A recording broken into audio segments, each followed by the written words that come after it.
Hello everyone, this is Dark Journalist with a very special episode for you. Joining us tonight is former Assistant HUD Secretary and Solari Report President Catherine Austin Fitz. Now, Catherine has been documenting the $21 trillion that has gone missing from HUD and the Department of Defense, and tonight we're going to go deep to answer the question, where is the missing money? Now we'll look at the black budget covert aspects of this deep state disappearance of public capital and track where this program is going in terms of surveillance, advanced technology, and the creation of a global control grid. Here we go. Former Assistant HUD Secretary Catherine Austin Fitz, the $21 trillion black budget.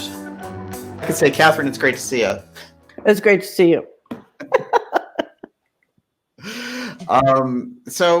What's happening there, we're getting around to this RFK quote. One of the things that he said, RFK Jr. Right. He was addressing the real crisis around mandatory vaccines, this big pharmaceutical push. Right. He was attributing their ability to move these things out without the kind of normal safety testing that you'd get in other medicine. Right. To the CDC's ability to act in an emergency. So they're using emergency powers to get this stuff out and around those types of filters. Right. Which reminds me very much of, things, Professor Scott, for example, continuity of government, the emergency powers. Well, it was what they used to always do with the mortgage fraud. They'd clean up a lot of mortgage fraud because you'd have these disasters, and then you would have emergency powers, and then you could take a whole bunch of fraud and write it down into the FHA fund. So, yeah, emergencies are so useful. Like disaster capitalism, which you've covered. Especially when you've arranged the emergency. Because I used to tell people, look, it's dangerous to allow that kind of mortgage fraud to take hold in your community because you're going to have more fires. Mm-hmm. And sure enough, if you look at a lot of the big fires, they were in areas with very heavy mortgage fraud. Oh, so, yeah. Yeah, this is the amazing part. Well, you with the extensive, incredible background in government, in finance, when you talk about HUD, I noticed you were going through those back and forths that Ben Carson was having in Congress too. Understanding that on a deeper level, it's fascinating. Right. Once you know something about HUD, everything opens up in a sense. Right. Well, that one was so interesting because we had a congresswoman from an area in Virginia right outside of the DC that is full of the Beltway bandits that are running the payment systems from which the $21 trillion in missing money is disappearing from. Mm-hmm. So here we have a congresswoman, and I haven't gone in to look at her donations, but she's in a district which is swimming, in the profits of missing money. Mm-hmm. And Ben Carson is called up to testify. And what does she grill him on? Not the fact that $750 billion has gone missing from HUD and nobody's identified where it went and got it back. No, she has no interest in that. She's grilling him on transgender policy. Apparently he was meeting with women groups, and the women's groups from Washington they had some kind of operational logistic problems with transgender policies. I don't know the details. Anyway, but she was grilling him on something they had said. And the stark comparison of her indifference to the $750 billion. I mean, think about what $750 billion could do for people who are homeless. I mean, if you look at the women's group who is having a shelter problem, I dare say with $750 billion, they could solve their problem, mm-hmm. And provide shelter for everybody, whoever they are. But, we keep taking a portion of the population, whether it's men, whether it's women, whether it's gays, whether it's transgender, and weaponizing them to distract from the fact that all of us, every one of us, 100% of the population is missing in the United States $65,000 per person. Right. And I dare say, if you look at most of the problems in the United States, $65,000 per person will solve many of them. Absolutely. So, yeah. Right. Now, what was very interesting, because I talked about this the other day on a internet show, and one of the commenters, I was reading the comments, which oftentimes is one of the most frightening things you can do in America.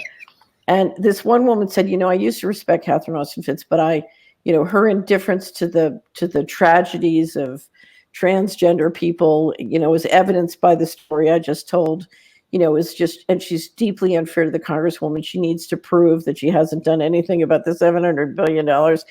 And you're reading this and you're thinking, God, entrainment really works. Wow. Entrainment really works because what I'm talking about is how important it is to focus on the issues that are harming all of us. Because that's where we're powerful. If you take 325 million Americans and you get us together, to take action on the things that are hurting all of us, that's when you shift. That's when you gather real power, and that's when you really shift, make a difference.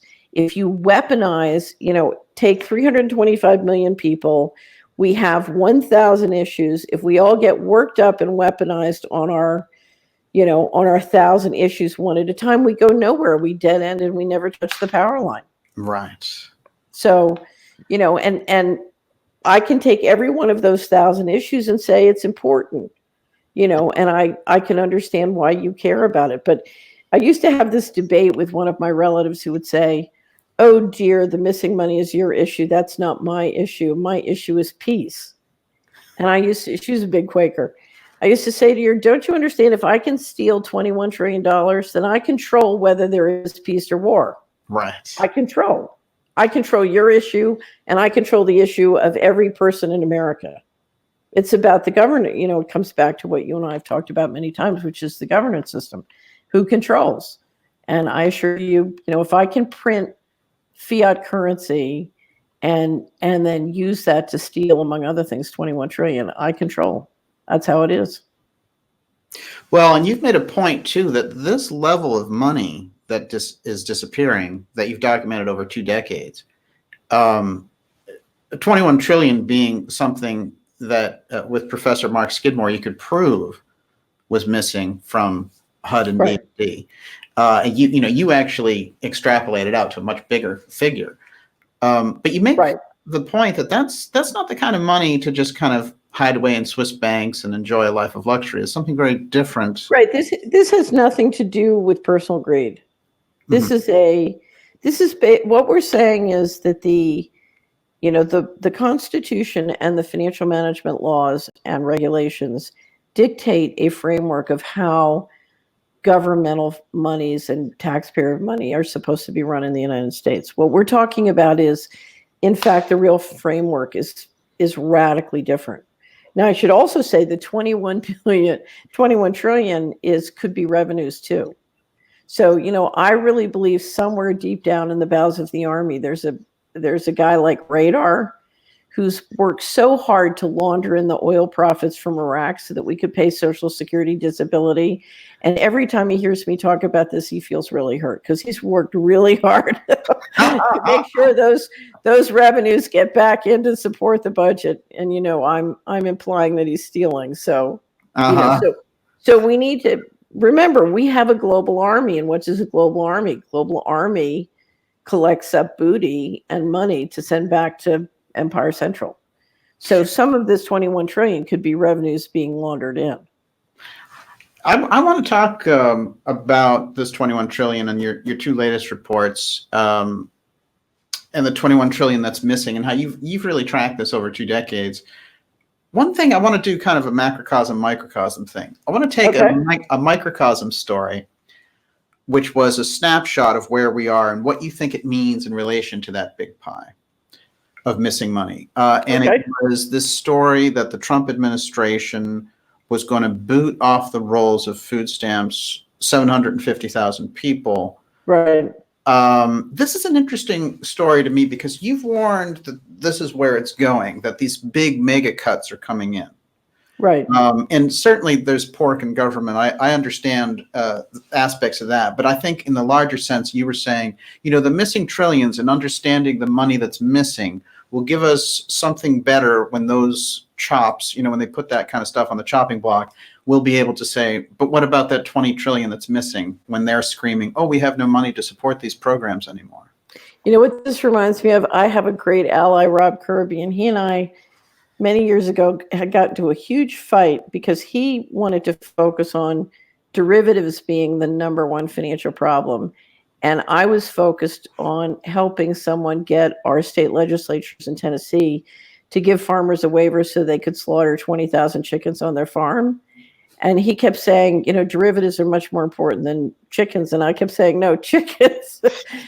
for a small farmer in Tennessee to be able to be independent and feed his neighbors is much more important. And it's condition precedent to getting the political power to do something about the derivatives. So chickens come first.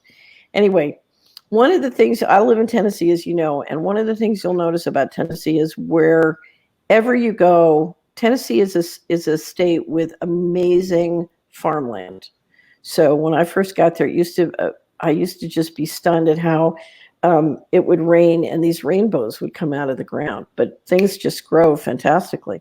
There's an amazing amount of farmland fallow in Tennessee. At the same time, probably 20 to 25% of the state is on food stamps, and this is before the Trump policy kicks in. And if you look at how much of those food stamps, Daniel, are basically food being trucked in from corporate farms in South America or outside the country. So now here's what gets even more interesting. If somebody has a problem with their food stamps and they call the customer service to get help, they get somebody in India working for JP Morgan Chase, or they used to. I haven't checked lately.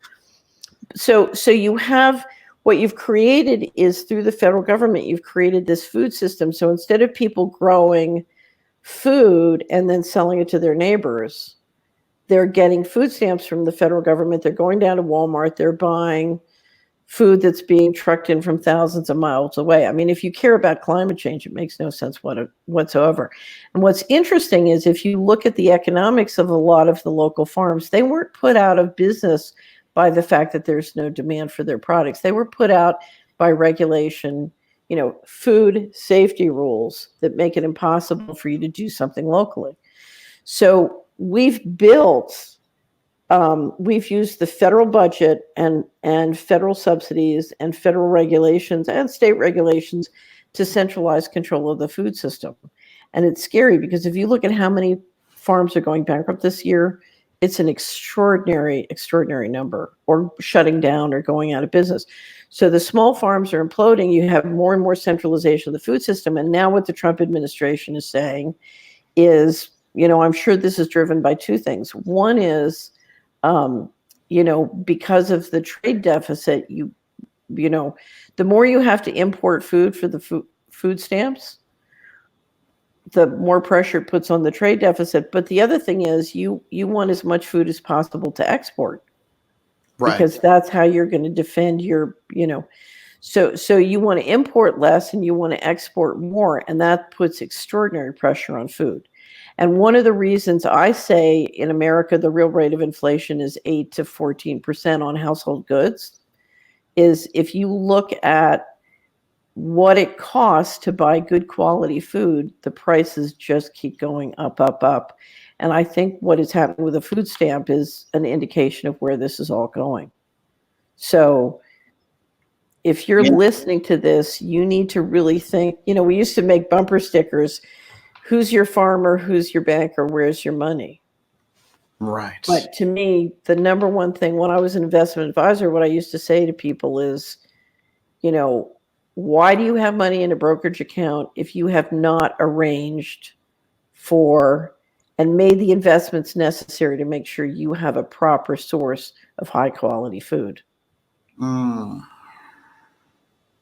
It's a really good question. It's a really good question, because it's so essential for the survival of any civilization, that to gloss it over or say, "I will ship the food in." The way you're talking about it, it sounds like those farmers in America are actually under attack. I believe they are. If this has been going on for decades. If you read, there's a wonderful book that a guy named, I think it was Joel Dyer, wrote, called Harvest of Rage, about what created the militia groups. And what had happened in the late 70s, they'd encouraged all the small farmers to take out big Department of Agriculture, I think it was FD, I don't remember what it was, but big ag loans, and sort of expand their operations. And so many of them did. and they were they were growing things that had subsidy attached to them. And then Volcker took the interest rates way up, which hammered them on the debt, and then they pulled the subsidies. Right. And so then they defaulted on their loans, and then they sent the IR in, and then when they couldn't pay the debt, they sent the FBI in too. And this guy documented the whole process, and you had a huge wave of farms just put out of business. And of course, the corporate guys coming around and picking up the land for cheap. There's a wonderful DVD called The Real Dirt on Farmer John. Have you ever seen it? That's an interesting one. Yeah. Yeah. But it's about a young guy who lived through that, and he describes how extraordinary painfully it was. And they almost lost the family farm, but he was able to convert it to CSA and organic, and so did an extraordinary job. So the time has come for everyone listening to this to really seriously think, where is your food coming from, and how do you make sure that you can trust the quality of that food? Because this is not just about the price, it's about the quality. And our food system has become very, very dependent on imports and on long transportation lines that would make me very nervous. Now, it's really interesting because I've been watching the inflation statistics. And again, I think the inflation rate in the United States for household goods is kind of 8 to 14%, depending on where you are. But I'm watching the price of food go up and up and up, and as a real gauge of inflation and sort of the money printing. And I'm thinking, how are the politics of this going to work in 21, 22, 23? And then all of a sudden last year, I'm on all these email lists that get the investment advisory stuff. All of a sudden, it's like somebody threw a switch, and I'm getting massive amounts of mailings about the different companies that are making plant-based meat and how great their stocks are going to do. They're really pushing these stocks. And Daniel, it's all at once, out of no place, and big encouragement in making money on this stuff. And then I went to Canada and I came up through Michigan and then drove to Halifax and then up to Cape Breton and then back. I drove up through Ohio and then came back down through Michigan. So going across, and of course in Canada, everybody goes to Tim Hortons. Well, everything is Beyond Burger, Beyond Sausage, and it's like that. All of a sudden it's everywhere. Wow. So it's everywhere to the investment advisors, and it's everywhere in the fast food restaurants. And I thought, that's how they're going to do it.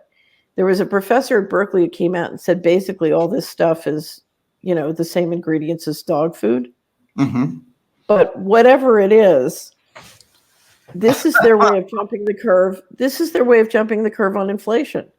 So rather than having anybody notice that the price of meat is skyrocketing, you'll just have them start eating, soy with some kind of chemical that makes it look like blood. You know what I mean? And that's how they're going to jump the curve on inflation. And of course, there's, I always love to listen to what I call the climate change op, because F-35s are not a problem.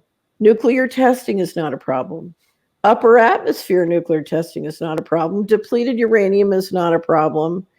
Global spraying is not a problem. HARP is not a problem. CERN is not a problem. What is a problem is cow farts. You're right. Because we're now up to over $2 trillion overtly on the military budgets. So you're listening to him roll out the numbers, and you just cannot imagine, given all of this stuff, that anybody really is worried about cow farts. Yeah, right. Well, you made an interesting observation about these the study that was done about all the nuclear testing that had taken place and how it had really shredded the atmosphere in a way that it wasn't going to come back potentially, and that might be, you started to connect the dots. Maybe that's why they're pushing into space and why they've kept it secret for 50 years between moon landings. The last one we had was 1970. Well, yeah, my number one, I have a lot of unanswered questions. Every quarter when we do the news trends and stories analysis, we have a section called unanswered questions. And the unanswered questions to me, one, they just keep getting longer. The big one being, what is the governance structure on planet Earth? Because the financial system is just a subset of the governance structure. And if you don't understand the governance structure, then it's impossible to figure out how to re-engineer the financial system. Anyway, but so number one question is, what's the governance structure? Number two question is, whoever it is, and my nickname is it's Mr. Global, so we'll just use Mr. Global. Whoever it is, what is Mr. Global concerned about? What are the risk issues that Mr. Global's managing? Because I think Mr. Global is managing a lot of risk. And what I've seen since the mid-90s, Mr. Global seems to be coming more from fear than from a desire to rape and harvest and control. There's some kind of fear. That's what it feels like to me. And the question is that geophysical risk? Because we do know that the electromagnetic field is weakening. We do know that the oxygen content is lowering. Now, let's go back, because I know you're very familiar with all the work that's been done to disclose what's happening in breakthrough energy. Mm-hmm. Starting with Tesla, we've had extraordinary low-cost options for energy on this planet. But instead, we've used energy options that cause the oxygen content to go down. And we know if there's anything we could do that would destroy life on this planet, it's to lower the oxygen content. Right. Why are we doing this? Yeah, right.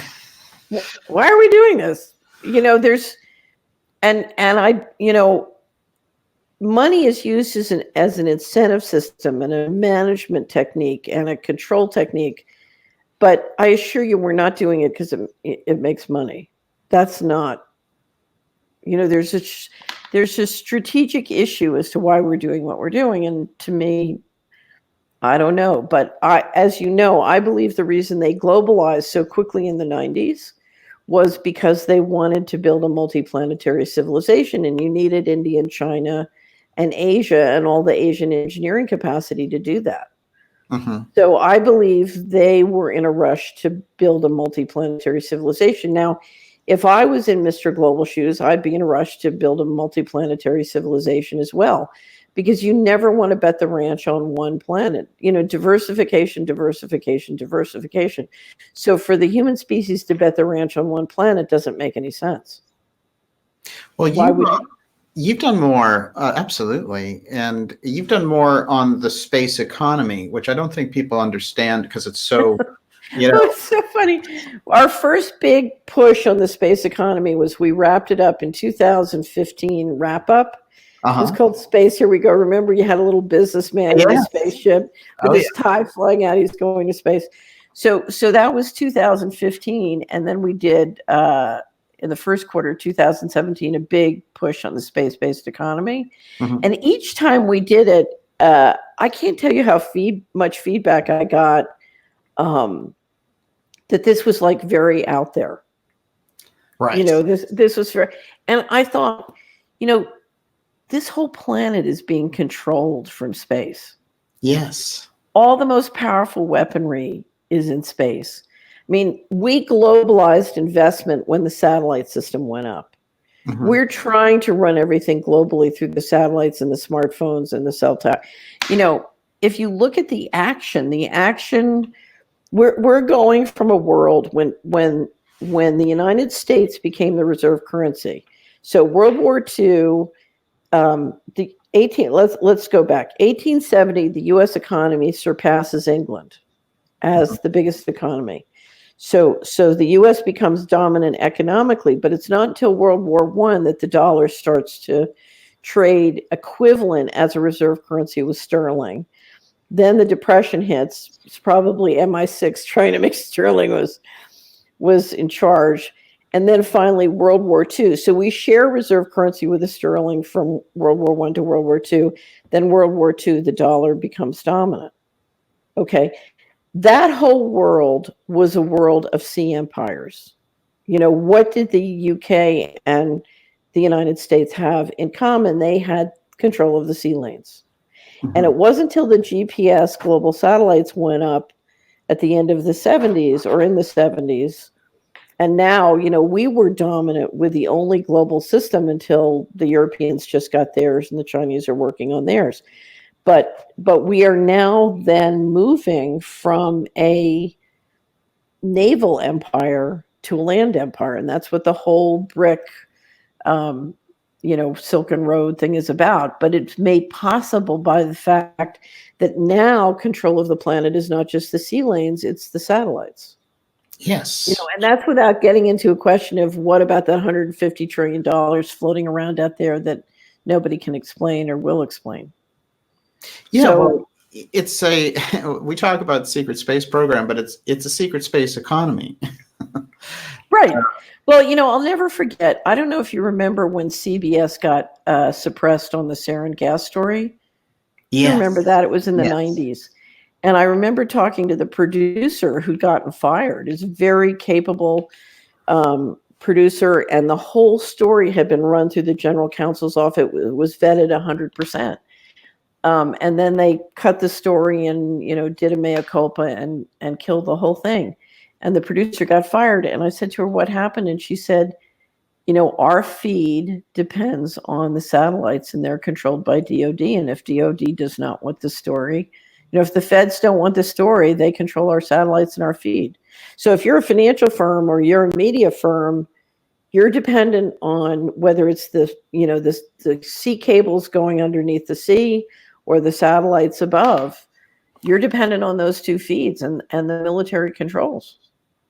Yes. Yeah. And that's the thing. It's the control from above. So it's like, when it gets and below, remember, that's the hard thing to understand about space is so much of the space operations depend on the underground bases, I believe. Mm-hmm. So it's like we're the white part in the Oreo cookie. So you've got the above and you've got the below, whether it's the underground cables or the, the satellites. You're dealing, yeah. And it's hard for most people because it's so invisible. I was stunned when I published Space Here We Go and the Space-Based Economy that, because subscribers were having their families tell them, oh, well, this is very out there. And are you kidding? Do you think your smartphone could work without this? What do you? Right. This is not out there. Yeah. Right. Google. So if you look at the one of the things I covered in Space-Based Economy is some of the Wall Street firms finally did big studies on space. And then one of the things that they pointed out was that the killer app was expected once you have 5G go in and the Internet of Things, because a lot of that's going to run off the satellites. The killer app was self-driving cars. Yes. Now, I know that's not true. The killer app is digital currency. Oh, right. Right. Yeah. Right. But cars will be an ATM machine. So, it's all integrated. Right. Well, it is fascinating.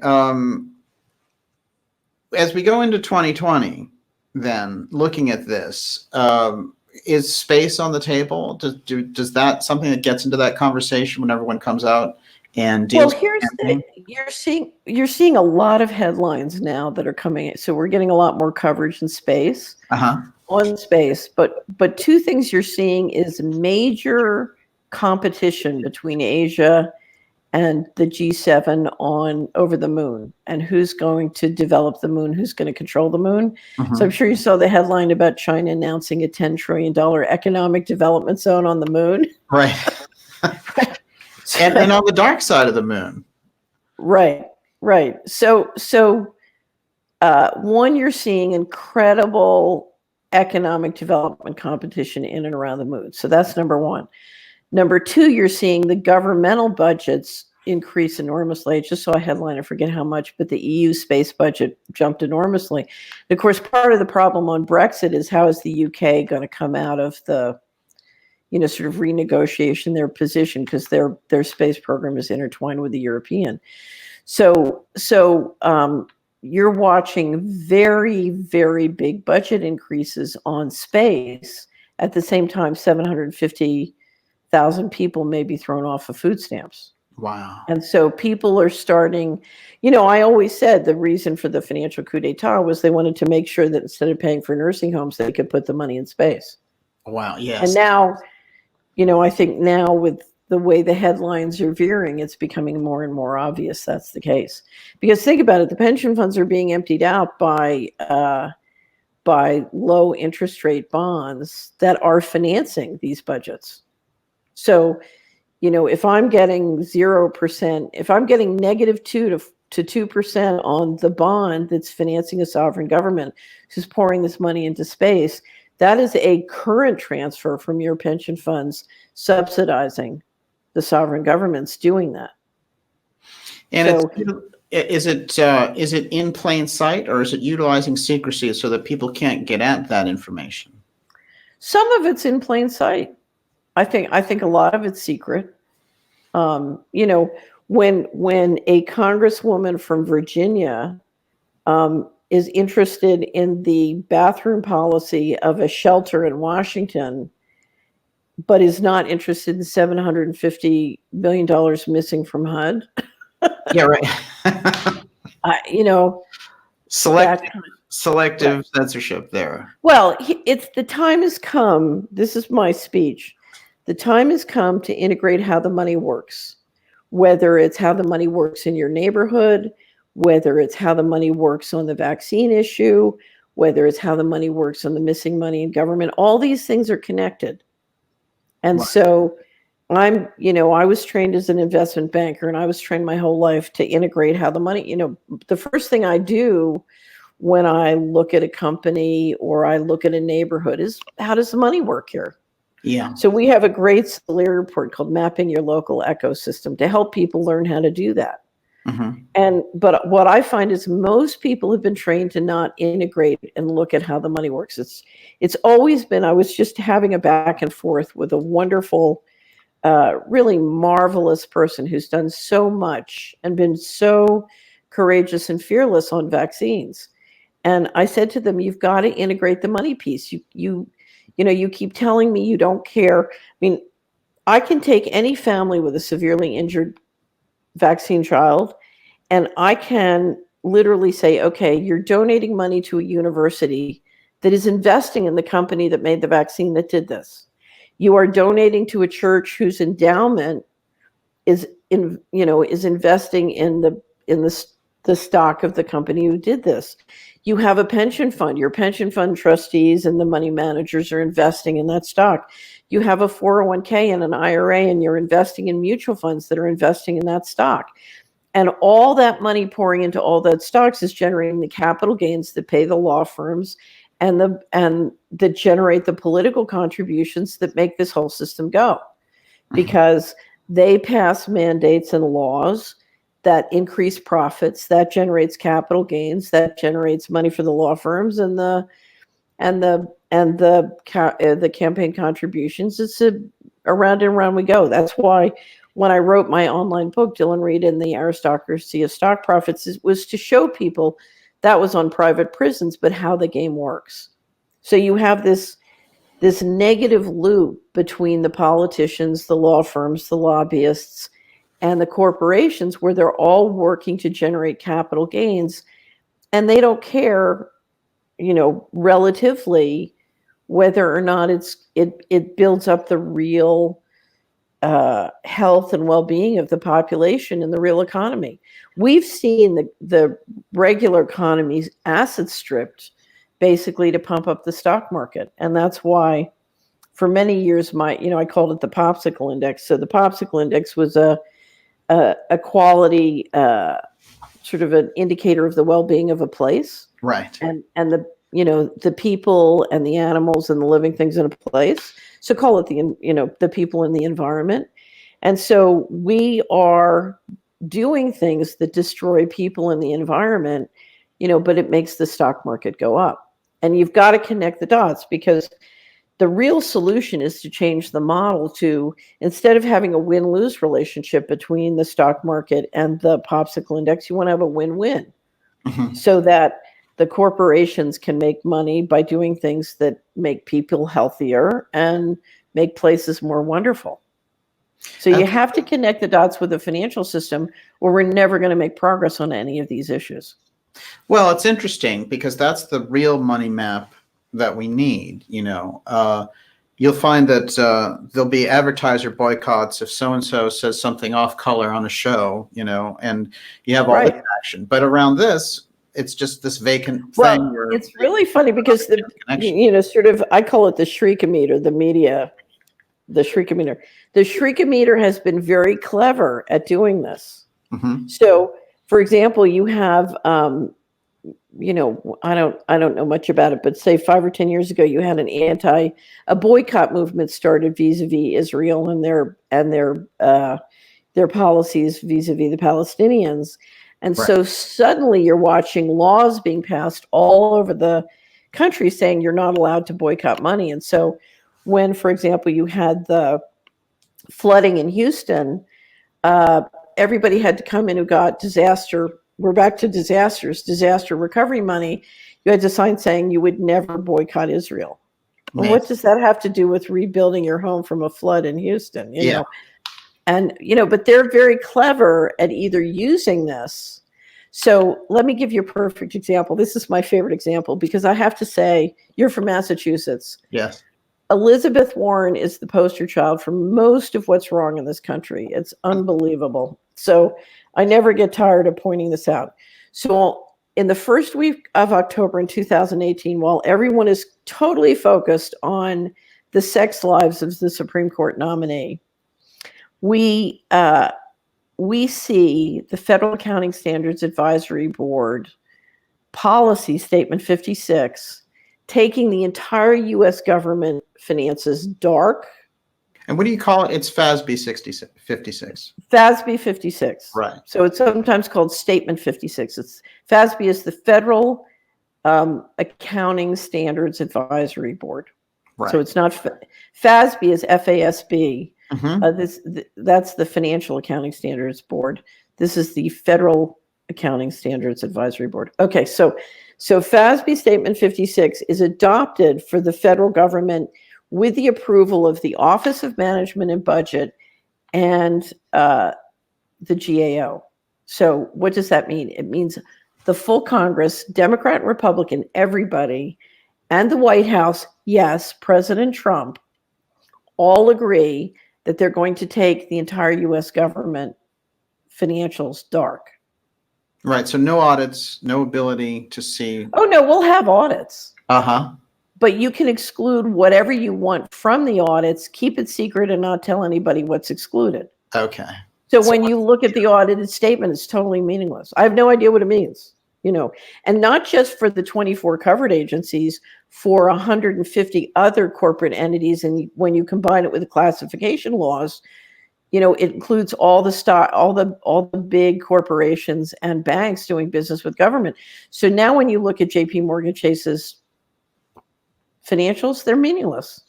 Right. Because they can get a classification waiver that says they don't have to comply with, they can get a waiver from the National Security Director that waives them from all or some SEC requirements, and you can't know what. So we can look at FASB 56 can almost be the dividing line.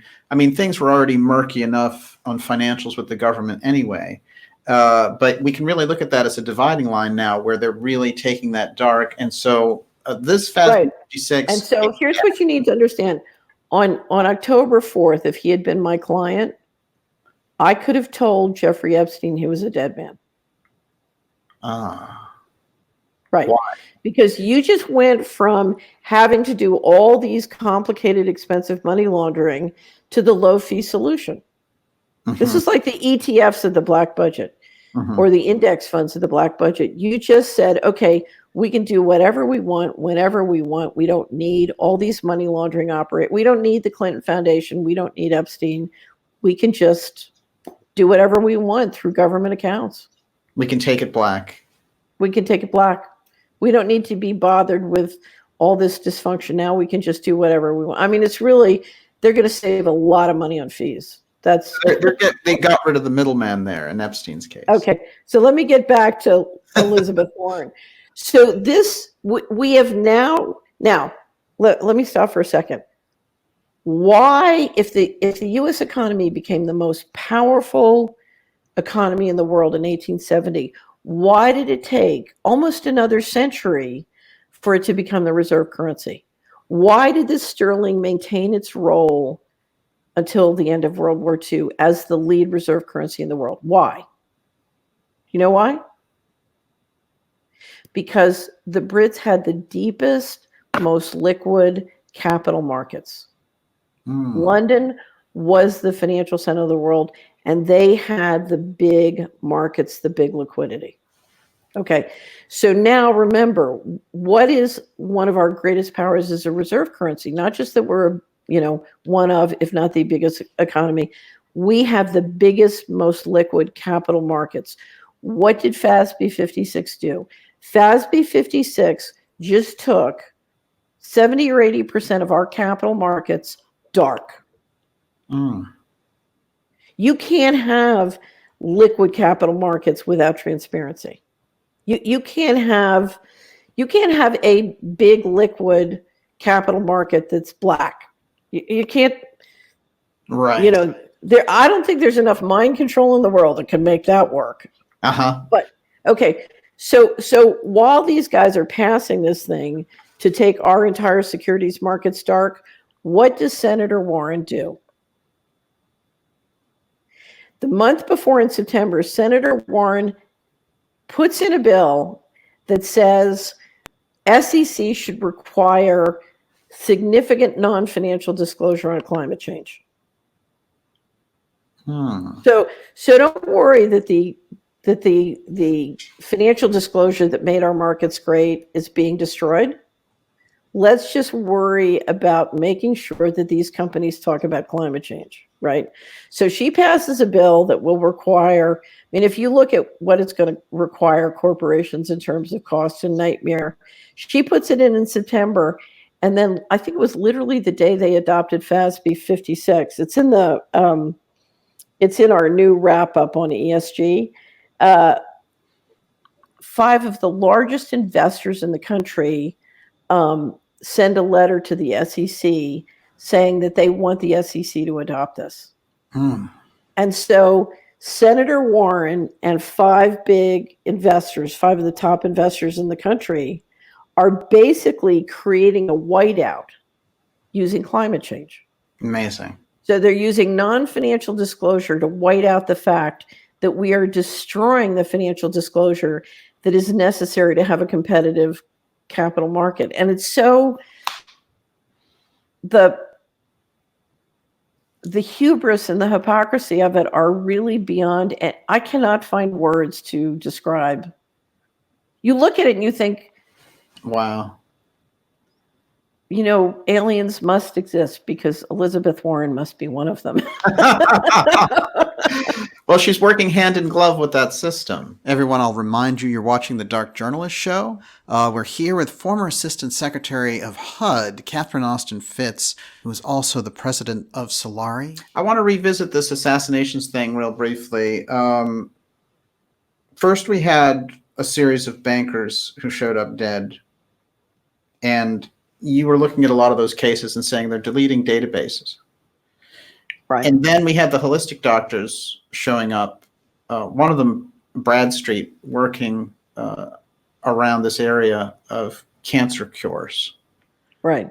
And they all seem to have that thread somewhere. It was in relation to cancer cures.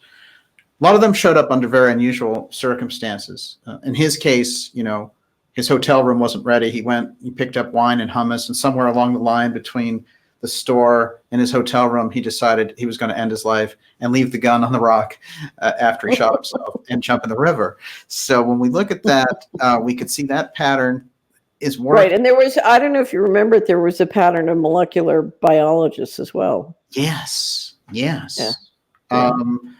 And certainly, with Jeffrey Epstein's suicide and then his banker and so on, we're seeing another wave of these assassinations come through. And I remember when they used to investigate the assassinations, the CIA assassinations in the 70s and 80s, whenever they would do those committees, there'd always be this wave of assassinations around it for the people who were about to testify and all the rest.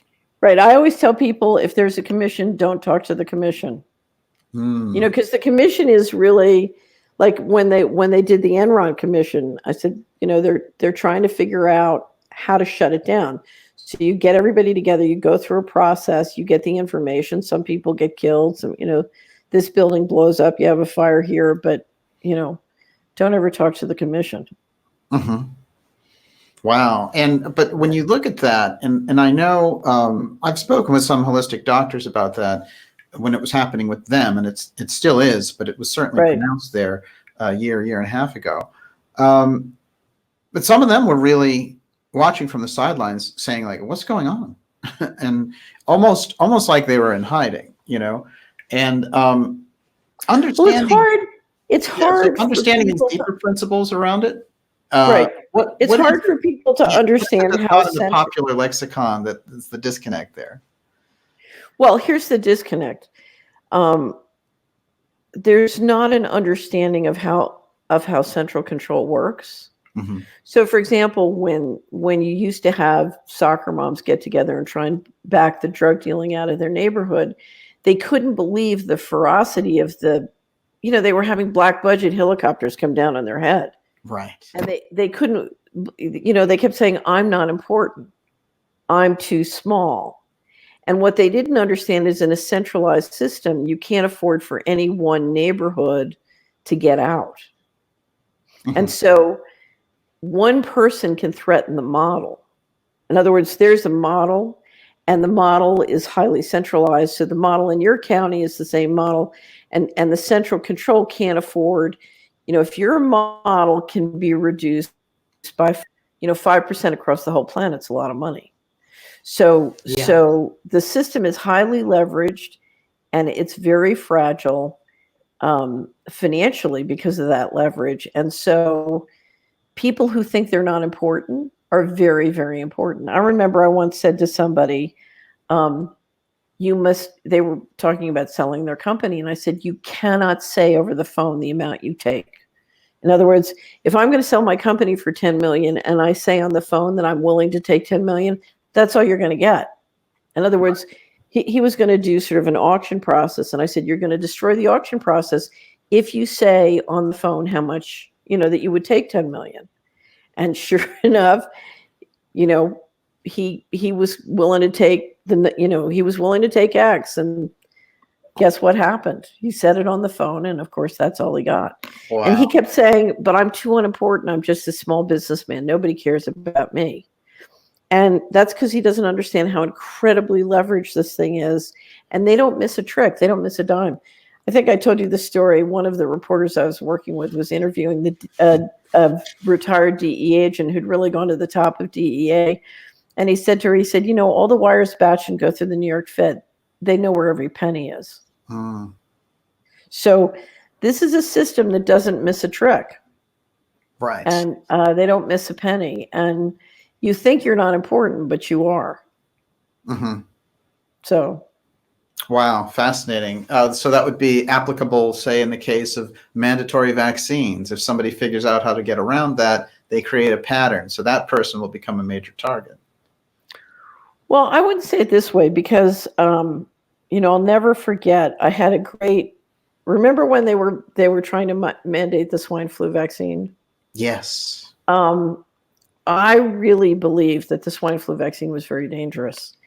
And I called one of my colleagues in Tennessee, and I said, they just mandated it in Massachusetts. And I said, I don't believe they'll be able to mandate it in Tennessee, but if they do, can I bring my guns over to your place? Because we're going to have a gunfight, and I'd rather be at your place than at my place alone. He said, oh, sure, we're going to have a gunfight. Come on over here. We'll have fun. So, and I think that's when they backed off because they heard too many of those conversations. Yeah. But I think in the vaccines, the vaccine fight is going to, you know, they're trying to solve it with mind control and mandates. But I think it's going to have to come down to real serious civil disobedience. Mm-hmm. And that is the only way it's going to get solved. And in the process of that civil disobedience, we're going to have to force them to become transparent on why they want why they want to destroy our bodies. Right. Right. It has to be answered. There was I have to tell you, if you haven't seen Bobby Kennedy's speech after the California legislature passed the mandate, yes. He came out and gave a speech that I think will go down in history as one of the great political speeches of all time.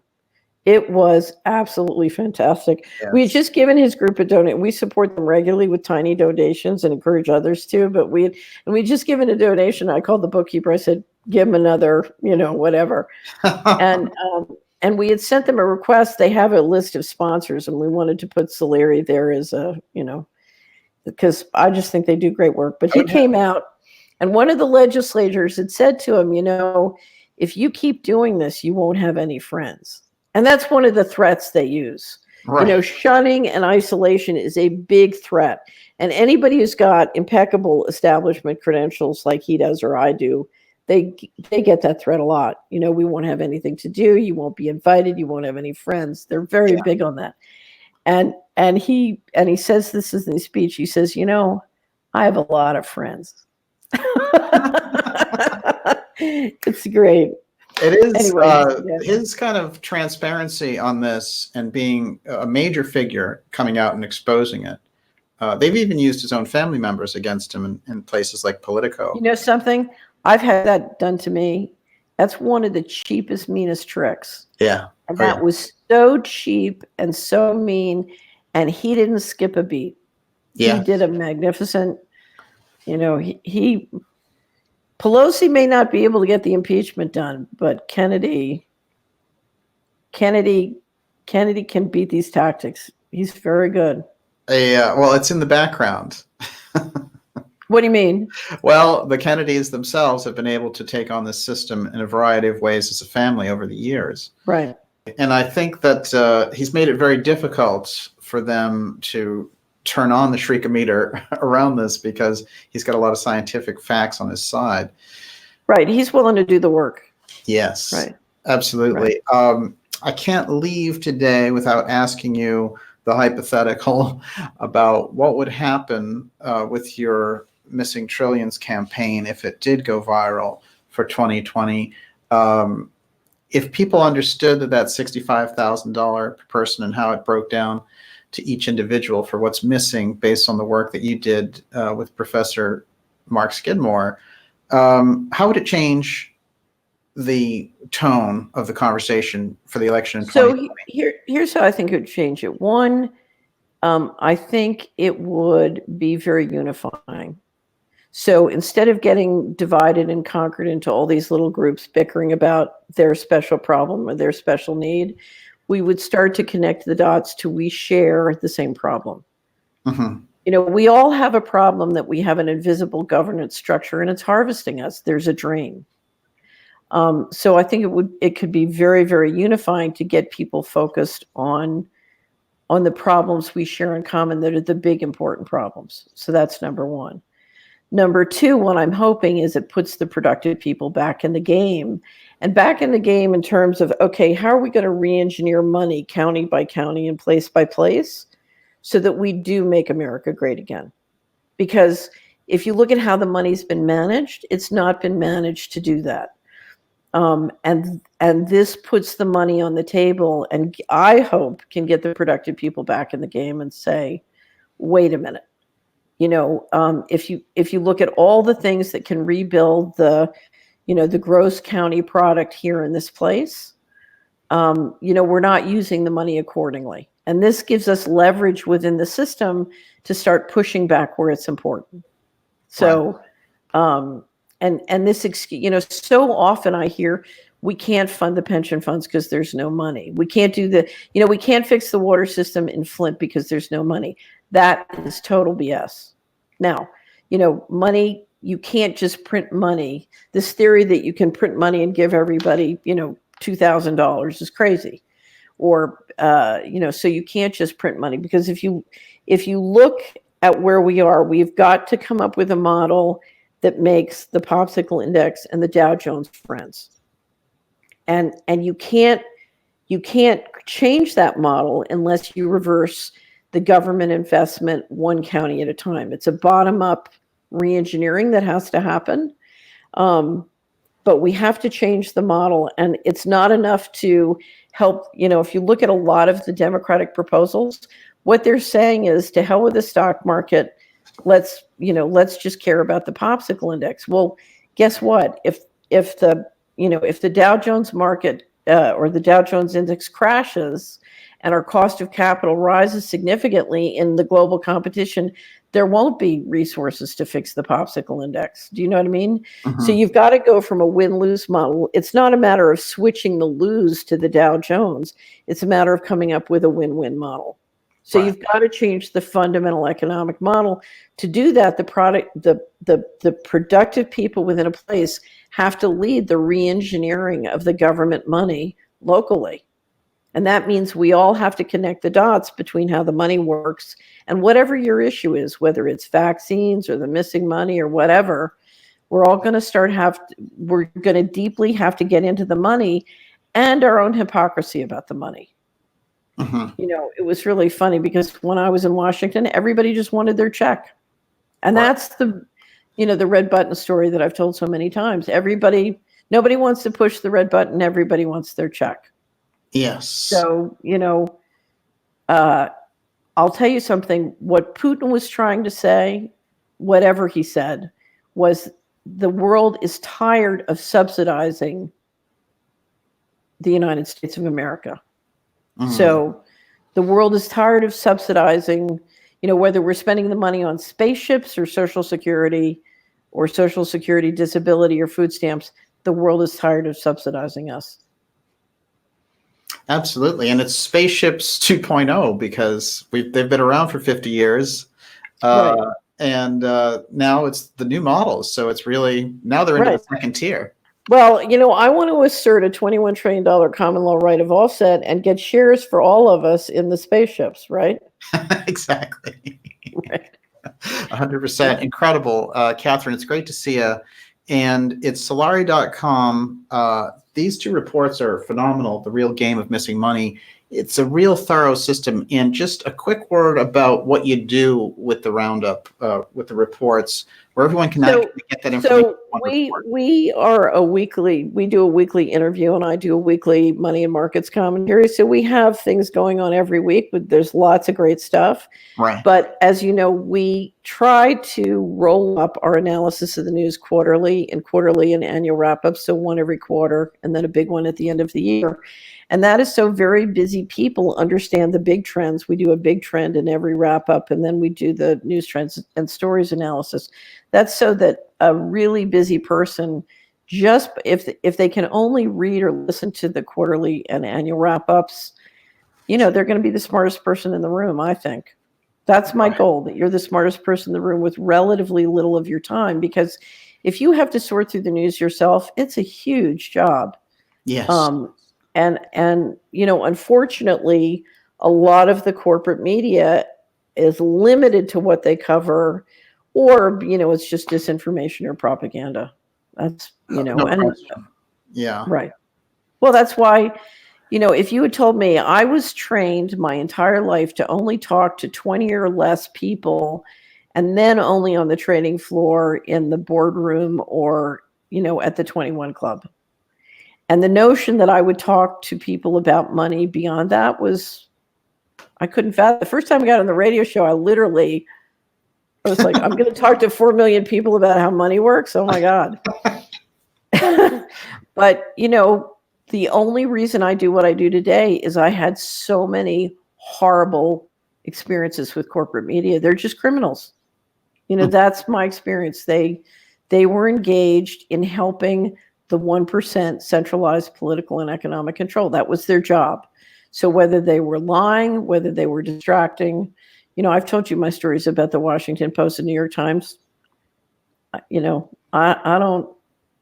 just don't believe a word they say. Amazing. I can't let you go without asking you, you've always been very brave in talking about the UFO subject and, in investment and stuff when nobody else really would ever touch it. And obviously moving into 2020, we're hearing more around the UFO file becoming public, but through a kind of corrupt lens. So how do you see it playing into the next year? The number one sin you can make when you're an investment banker on Wall Street vis-a-vis the investors is a material omission. Right. To ask somebody to invest in something when you're withholding information that's important to their investment results, whether it's their risk or their return, that's a criminal act. And I think talking about these financial markets without talking about the black budget and UFOs, you're guilty of a material omission. And what's shocking to me is how many really excellent financial commentators won't touch it. They will not go there. And I think Dr. Farrell in his speech at Secret Space Program said, how can you talk about the financial markets while you're pretending half the balance sheet doesn't exist? Yes. Right. Right. And he's made a great point of that in his books as well. Right. The UFO aspect, the media with the CIA's help and some of these ops like TTSA, they have a certain version of it like, hey, there's a threat coming. We need money. But there's a lot of interesting activity just in general, like fireballs, the occurrence of fireballs, meteorites. It's all been stepped up dramatically. NASA had a simulation of what would happen if they were defending against a meteorite, and they deflected it from New York City and destroyed Denver. Very unusual activity there. What do you see as the leading edge in terms of the UFO aspect? It needs to be talked about, but where is it going on the mainstream side? What are they up to with it? I don't really know. It seemed everything I've seen, with some rare exception, is you're trying to make it into the blue. I'm thinking of the blue chicken op, which you did such a good job of shutting down. But things like the blue chicken op are designed to turn it into a joke, a distraction, entertainment. So there are three spaces: actionable intelligence, news, and entertainment. And the blue chicken op is designed to take it out of actionable intelligence and out of news and move it into entertainment. Yes. Now, if you look at the TTSA?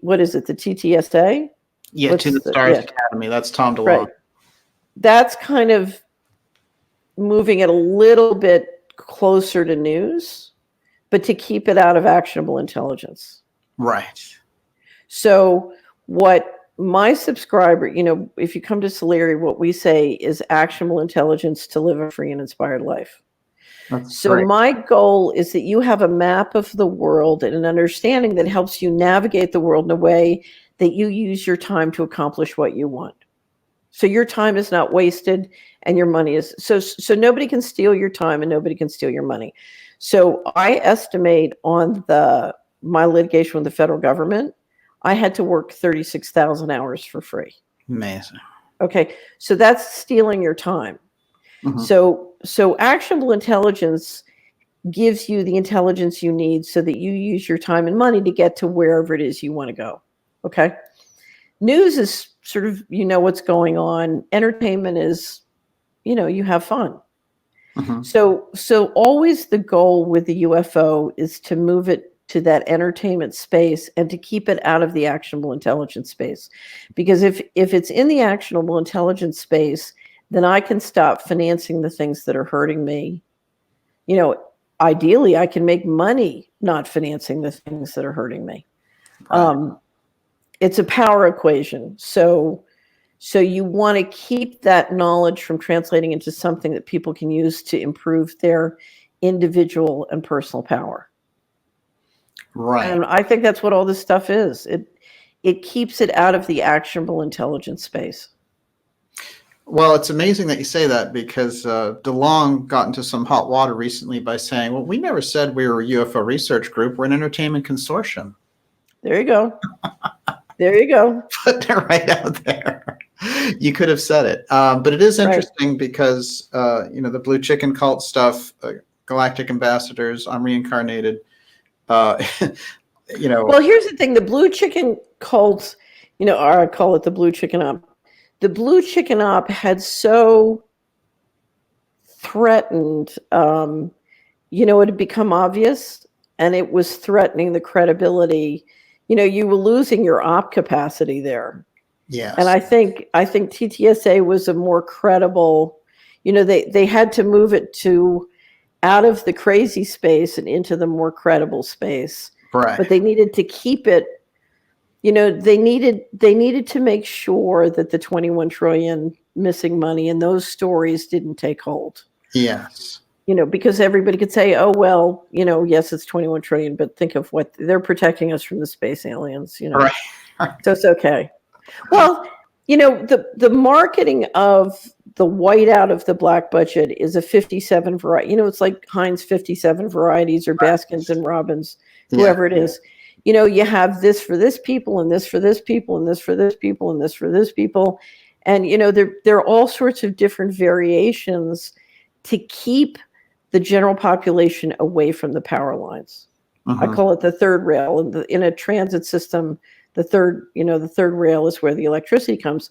So you want to keep it away from actionable intelligence where they can start to shift the third rail. Right. And the way that we can really pinpoint that is around the blue chicken op or the DeLong thing, incredible financial systems. So look at Monsanto. Monsanto made so many people angry about Roundup, about Terminator seeds. In my latest wrap up, Will ESG Turn the Red Button Green?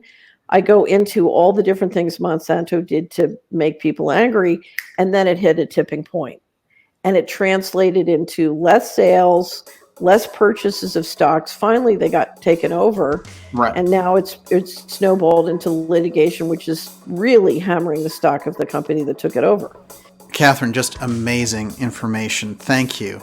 We'll go even deeper in part 2 on the outlook for the political side in 2020 and how talking about the missing trillions can help move the needle on a variety of issues. Now, subscribers will get part 2 in their inbox next week. If you're not a subscriber to Dark Journalist yet, now's the time. Go to darkjournalist.com and become a member at the special rate. Catherine's work is available at Solari.com, where you can find her Solari reports. Outstanding, in-depth information. I'm blown away, as usual.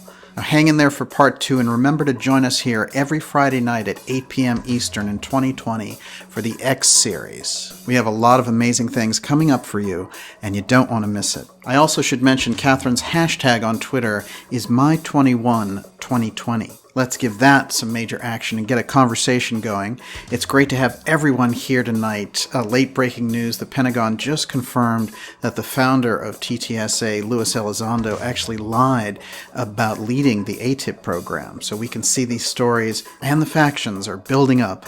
So watch for a Dark Journalist special on this new development. Again, thank you everyone for joining us tonight. And Catherine, thanks so much. Merry Christmas. Merry Christmas.